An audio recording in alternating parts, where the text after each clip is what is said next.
is midnight, and since in May we celebrate the Mother's Day, the following video is dedicated to analyze the mother characters in video games from the worst to the best. But as it usually happens, I wrote a huge screenplay, and therefore this video is going to be divided into halves. So stay tuned to the channel, subscribe if you haven't already, and click on the bell so YouTube lets you know when I upload the second half. The rules to be in this video are that the character needs to have a maternal relationship with another character, whether it is the real mother or not, that doesn't matter, maternal figures count as well, but they need to have at least enough interaction for us to analyze them as mother and son, or mother and daughter. Before starting with the countdown, honorable mention to Susan Ashworth from the Cat Lady, that I do not include in the countdown because first of all it's been years, more than 10 since I played that game, and second of all the only thing we see about her relationship with her baby is that her baby dies because she leaves some flowers in the bedroom that the baby slept in without knowing that the baby was allergic to them. And sadly this makes the character live with guilt, thinking that she's the one to blame for the death of her baby, and the thing is that personally I think that guilt is unjustified because yes, she left the flowers, but she didn't know. It was not maliciously done to kill her baby or to harm him, it was something that she did inadvertently. Neither her nor her husband knew about the allergy, and therefore since despite the tragedy she did the best she could with the knowledge she had, I think she at least deserves to be mentioned in this video. And on the other hand, I also give an honorable mention to Kathy's Rain grandmother, because same situation, it's been years since I played that game. Up. If ifs and buts were candy and nuts, how does the rest of that go? But I do remember that when Kathy's grandmother finds out that Kathy had to put her mother in a psychiatric hospital because she had a psychosis or a dementia, I don't remember well, but one of the two, and she was violent to her, she not only listened to her without judging, but also became a support and a motherly figure for her. So honorable mention to this lady that's not only a wonderful grandmother, but also a wonderful mom. And on the other side, dishonorable mention to the MC's character in Hogwarts Mystery, because some of you have told me that the father appears in the 7th year. But when it comes to the mother, we never see even 5 minutes of active presence in their son's or daughter's life, neither in the school nor outside of it.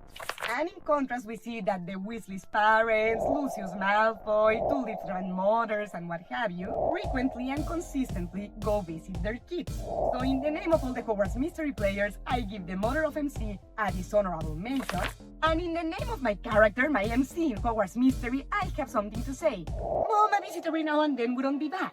But if that's too much to ask, at least some galleons for some candies in Honeydew. Oh, and I almost forgot, but also, I don't want to say dishonorable mention to Kathy Rain's mother, because since she has a dementia or a psychosis, I don't know to what extent did she have any control over her actions towards her daughter, and to what extent she did not. So since her mental health situation makes it unfair to analyze her as a regular person, I will not say honorable or dishonorable, I'll just say mention to Kathy Rain's mother, and it's time to start with the countdown. Wait a minute! You almost forgot to introduce the new meter of the channel, and I worked very hard for it! Whoops, you're right, I even got warmer because of the stir. But anyways, since we are analyzing moms in this case, and we cannot use the romance meters for it because good couple, bad couple, what the hell does that have to do with mothers? Today we're going to use for the very first time the new meter of the channel. I better make a room just for the meters because I'm sure many others are coming. But for this video we are using for the very first time the Midnight Maternometer. And this one will help us sort the mothers of the countdown in one of the 5 possible levels. Level 5, the highest one, is Ideal Mother, that this one is reserved for the mothers that are not perfect, obviously, because nobody's born knowing how to be a mom, but still in many ways they portray the ideals of what a good mother is, both in the practical and the affective sense. Level 4, Good Mother, that this one is for the mothers that do an overall good job, without major deal breakers, at least not serious stuff, and with little flaws. Level 3, Neutral, that's for the ones that are give or take 50-50 between toxic maternity and healthy maternity. Level 2, Bad Mother, for the ones that lean more into the negative side of things, but have a possibility of redemption. Whether they redeem themselves or not, that's on them, but they have the possibility. And lastly, level 1, the worst of all, that's called Evil Witch, in honor to Mr. Midnight that suggested me the name, and not only because he knows I'm a Disney fan, but also because this level is destined for the mothers that not only have no possibility to redeem themselves, but also predominate completely or almost completely in the negative side, and constantly show in the plot of the game that their kids or filial figures would be better off without them. Alright, now that the meter is ready, go make a coffee for your mom or whatever she likes to drink to watch the video with you, because we're going to start with the 11th place, that to be quite honest with you, she's so terrible, she's the absolute worst of all, to the point that she should be forbidden to even adopt a rock. Aunt Grace from Mrs.Bow. Although Aunt Grace is not really Fran's mother, when her sister and brother-in-law die, leaving Fran as an orphan and Grace as her only family, she not only becomes her legal tutor, but also her motherly figure, whom Fran counts on, not only to love her, but also to take care of her and give her a home. But it's not only that Grace does not meet any of these expectations, but also that she helps Dr. Oswald and Remor kill Mrs.Bow's parents, her own sister and brother-in-law, and her own niece's parents, and then she leaves her hints like the purse and the note in it, pretending to help her, deceiving her into thinking that she is on her side, when in reality she's only trying to lure her towards her, to betray Fran in the worst, the most vile way, by imprisoning her with chains in her own bedroom, her own bed, when Fran thinks that she's finally home and with family. And the worst part is that everything is to help Dr. Oswald, that I don't know if he's her lover or what the hell is going on between those two. But everything is to help Dr. Oswald experiment with Mrs.Bow's brain, which most likely at the end of those experiments would have gotten her killed. And if this wasn't enough, when Fran manages to escape, it's not only that Grace shows her a total indifference and lack of affection, but also that she reveals her intentions and what she's been doing with Oswald with the greatest coldness and cruelty possible. And then tries to murder her cat in front of her, and in the most cowardly way, by throwing him from a cliff when he's trapped inside a cage. I would say that if this woman was on trial, she would lose the custody of Fran and she would go to jail, but to be quite honest, she's so despicable that I don't think even her 7th battery would be willing to share a cell with her. So Aunt Grace simply stays as the detailed map of everything that a respectable mother would not ever dream of doing, and the maternometer gives her a level 1, the lowest of them all, meaning Evil Witch. And I hope the poor witches will forgive me for comparing them to someone so unpleasant. Mrs. Rodriguez from Little Miss Fortune. Although this game is beautiful aesthetically, it's also an emotional roller coaster as we accompany Miss Fortune Rodriguez in her pursuit towards eternal happiness. And on a great level, her emotional instability and incapability to name and understand her own emotions comes precisely from her parents. Mr. Rodriguez will get his turn on the Father's Day, but today, speaking only of the mother, it's not only that she doesn't give a crap about her daughter's nutrition. We see her eating candies from the floor that people have been stepping on, with cigarette butts on them, which besides being nasty also shows that her parents have never even told her do not pick things from the floor, do not eat things from the floor. And we also see her telling Morgo that she's allowed to eat candy every day and that she's addicted to it. And besides, this woman drinks every day and multiple times throughout the day to the point of losing connection to reality. She smokes inside the house, even in the kitchen, on the kitchen table where she is with her 10-year-old daughter. And when she isn't taking her girl to the liquor store, she forgets about her an entire night inside of an ATM on the street while she's prostituting herself with some stranger to buy more drinks. Oh, and have I mentioned that both her and her husband have told her daughter multiple times that they had to marry each other to raise her because they couldn't abort her? I don't want to start a discussion about abortion, whether it's good or bad, but the one thing I do believe is despicable is for a mother to tell their kid that she wishes he wasn't born. I mean, if they wanted to abort and they couldn't, well, that's something that happened, but why does the kid have to hear about it? And that information is not only useless for the child, but also very painful to hear and very cruel to say. And the worst thing is that, as if her negligence and abuses hadn't caused enough traumas and damage to Miss Fortune, starting by naming her Miss Fortune, associating her own name to despair, this woman, or better said, excuse of a woman, completely destroyed any chance that her daughter could have of a better life by running her over to death because of driving drunk.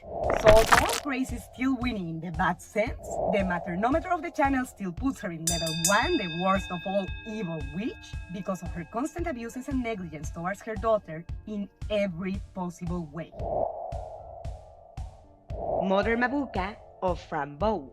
Although out of the three mothers that appear on Mrs.Bow, Mother Mabuka is much better than Aunt Grace and has a higher rank than her, she's still in the negative spectrum because although I'm aware that her reality, Apollo, or the realm of the darkness does not work with the parameters of Pandora or reality, and therefore it would be very unfair to judge her with those, personally, I don't think she does a good job as a mother, even with the parameters of her own reality. And this we can notice not only in the fact that apparently the Prince of Darkness has nothing better to do than to be the servant of a crazy man in another reality, but also in the fact that Remor is feared and hated in the other realms and despised in his own. In the 5th chapter of Mrs.Bow, we can see that the inhabitants of Apollo do not only respect but are genuinely devoted to their queen, to the point of getting offended when Fran calls her by her first name, Mabuka, instead of Mother Mabuka. But when it comes to the prince, it's not only that we don't ever see them defend him, but also that we see them speaking ill of the prince all the time, making it clear that they do not only not love him or can stand him, but also that they do not even respect him, not even fear him. I mean, clearly they are not going to bully him directly because the queen would probably kill them if they do, but honestly, I think that Prince Eric in Barbie Nutcracker or Prince Louis XIV in The Man of the Iron Mask had more love from their people than this dude. And this despise that they feel towards him is also due to the fact that, as they mentioned to Fran, despite living in a chaotic reality, the inhabitants of Apollo understand each other and coexist in relative harmony by using, as they say, their own common sense. While Remor is just blindly destructive without ever considering the full picture, and even creating wars between realities despite his mother, the queen, coexisting in peace with them.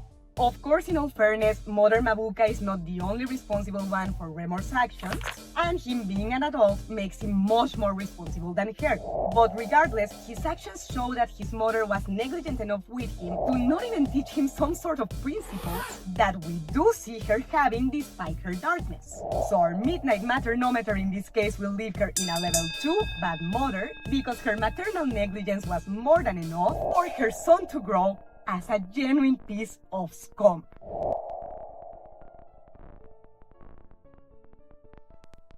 Mrs. Ashworth from Bear With Me. Although Amber's parents are not really present in the game until the 3rd chapter of the game, when we unlock her memories about the allergic reaction to the cookies and what happened to her brother in the meantime, we can see that although her parents are not violent or intentionally cruel like other places in the countdown, they still fall in the negative spectrum of teens because of their negligence to both their kids, especially Amber, and their apparent incapability to learn from their mistakes. Some people never learn. From the beginning of the game, we can see that Mrs. Ashworth has gone out with her husband, leaving her daughter alone, which could or not be considered serious in and on itself, depending on what age do you think it's okay for a child to stay alone at home. But in Amber's specific case, I do not think it was a good idea to leave her alone, not only for her age, but also because due to the death of her brother, she was not well, she was mentally unstable.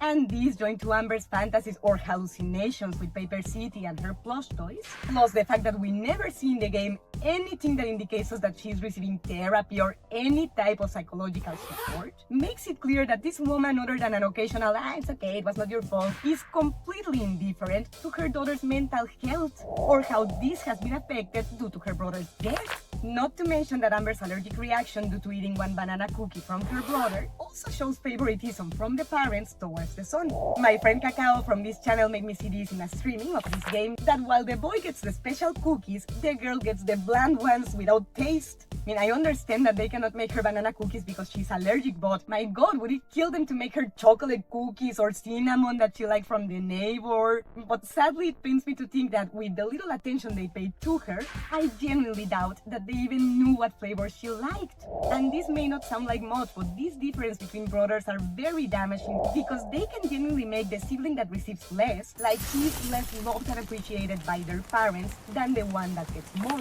And actually, even with Flint, that supposedly is their favorite, they were negligent too. because leaving the boy alone in the house when he was not older than his sister, and it was nighttime, was not very responsible either. I mean, I understand that they had no way of knowing that there was gonna be a fire because the neighbor would fall asleep with a cigarette that was still lit, but if not that precisely, they took the chance of anything happening and their son being alone with no one to help him. So although her negligence was not intentional, it still caused the death of one of her kids and almost caused the other to lose contact with reality. Not to mention that the poor girl with only 10 years of age had to save herself because her mom gave no support whatsoever. So Mrs. Ashford remains in between level 2 bad mother and level 3 neutral because although we can see love towards her kids, her love is very irresponsible and completely lacking of good judgment, which constantly goes in detriment of her kids' well-being.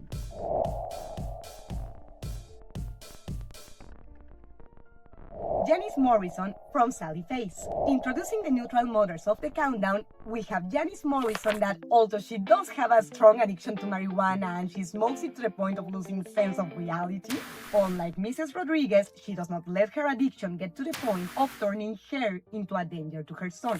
Of course, I don't think Todd likes to see his mom doing nothing with her life but frying her brain all day, but in all fairness, she's not violent to him and she never puts him in dangerous situations to support her addiction. And besides her personal likings, we can see that she loves her son, that she cares about him, and that in her own way she shows this to him by having sweet gestures like buying him chocolates here and there, or advising him to get a fish so he has some life in his bedroom and he's not only surrounded by devices and books. Maybe Janice is not very compatible with her son because they are very different and they think very differently, but at least we can say about her that similarly to many moms in real life, she does the best she can despite her limitation and with the tools she has, and she acts from the love towards her son and from wanting the best for him. We can even see that she's not only sweet to Todd but also to his friends, which shows that she cares about her son having a healthy social life. And actually, even with weed, she shows respect and empathy towards her son's feelings because both her and Ray, her husband, wait until he moves out to do their home garden. We've always tried to be good parents. Please, I'm begging you, one mother to another. The truth is that Janice has a lot of positive qualities that are very valuable in a mom.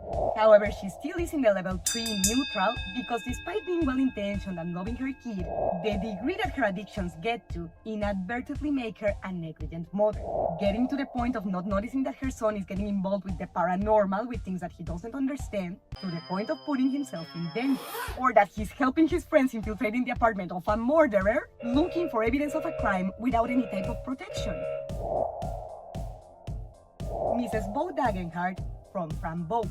Fran's mother is higher on the top than Mother Mabuka and obviously way higher than on Grace because she is a loving mother that teaches her daughter to be curious, to love learning, and to develop the ingenuity to solve problems, which is very good of her as a mother because this means she is preparing her daughter to grow as an independent woman. However, she still lies in a neutral spectrum of things because although she was well-intentioned and loving, her naivety and lack of judgment caused not only her own death, but also her husband's, leaving their daughter as a complete orphan, and eventually their daughter's death as well. At the beginning of the game, we can see Fran's parents giving her a cat, Mr. Midnight, which whom I adopted the name from the channel from, that becomes not only her best friend, but also, quoting Fran, her only friend. And in the same flashback, we see them going out and leaving Fran with her aunt, which in general would be okay. My parents left me with my aunts and uncles several times and I always had a blast. But regarding Aunt Grace, we all know that she was the worst person possible in the whole world, even including Michael Jackson, to leave to take care of her kid. And yeah, of course I'm aware that Fran's mother and even her father as well did not know what Grace was doing with Oswald, but I don't know. I still find it very hard to believe that, okay, she didn't know, but didn't she ever suspect or have any kind of intuition that, hey, something's off with my sister? The way she looks at my daughter, I don't like it, or she's disturbingly interested in her. What's going on here?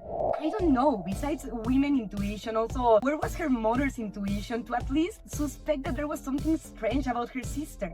Especially considering that she had been working with Dr. Oswald for years at that point, and that he had been interested in Fran Bow since her birth. And if we add the fact that the game is set on the 40s, where there were no cell phones and therefore the aunt surely had to hide to talk on the phone here and there or sneak out on the house in the middle of the night and what have you, I just find it twice as hard to believe that there was never any attitude, way of looking at Fran, anything that made the mother at least suspect like, there's something off here. Given how little we see her on the game, I'm honestly not sure if Mrs.Bow blindness towards Grace was inadvertently or to some extent intentional to not lose her sister. But regardless, since this lack of judgment caused first her daughter to become an orphan and then for her to get killed, Mrs.Bow Dagenhart stays in the level 3 neutral, balancing the mistakes with the good. If you're liking the countdown so far, don't forget to leave me a thumbs up, subscribe to the channel, and click on the bell so YouTube lets you know when I upload the second half. And don't forget to tell me in the comments so far who's been your favorite mom of the countdown. For now, Mrs. Midnight wishes you a happy Mother's Day and reminds you that she loves you and hopes to see you next time. Until very soon. And actually, this red rose that you see here, that besides wanting to show it to you because I loved it, it was given to me in my birthday in the Japanese restaurant that we went to. The chef gave it to me, but he told me it's not from me, it's from your husband. And besides thinking it was very cute, very sweet of the chef, I also think that technically he's right, because hadn't my husband taken me to the restaurant, I wouldn't have gotten the flower, and definitely was one of the most special and happy birthdays of my life. But besides loving the flower because of what it means to me, for this video in particular, since it is about the Mother's Day, I wanted to have something from my husband. Actually, some of the rings I'm wearing are also from him. He gave them to me in my birthday as well. But besides liking them, they also remind me that now I can celebrate the Mother's Day by congratulating other women for it, but also feel celebrated myself because I am not a biological mother, but I have a wonderful stepson. And he is in my life, he is my family now, thanks to Nate. So hence why I have something that reminds me of both of them as we analyze the mothers of the video games world from the worst to the best.